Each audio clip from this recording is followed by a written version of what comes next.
সবাই বলো, সবাই বলেন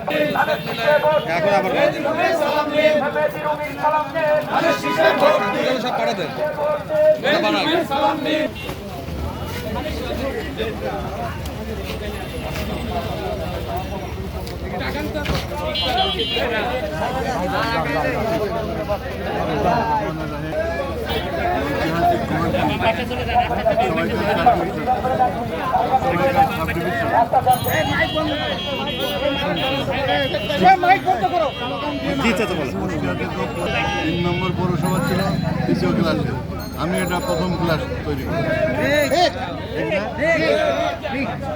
এবং এখানে যত ডেভেলপমেন্ট পানির লাইন থেকে শুরু করে পৌরসভার বিল্ডিং থেকে শুরু করে হাসপাতাল থেকে শুরু করে ফায়ার সার্ভিস সব আমার সব আমার।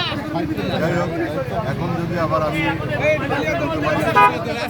সমস্ত কাজ আছে জনগণের প্রত্যাশা অনুযায়ী এই কাজগুলো করবো, যেটা কাজ সমৃদ্ধ হয়ে যায় যেন কৃষি ইন্ডাস্ট্রিয়াল এরিয়াকে আরও ডেভেলপ করে আমরা যাতে বিপ্লব হয়, সত্যিকার অর্থে শিল্প বিপ্লব হয়, তাতে শিল্প আপনি জয়ের ব্যাপারে কতখানি আশাবাদী? নির্বাচনে কোনো শঙ্কা আছে কিনা এই পর্যন্ত? সংখ্যা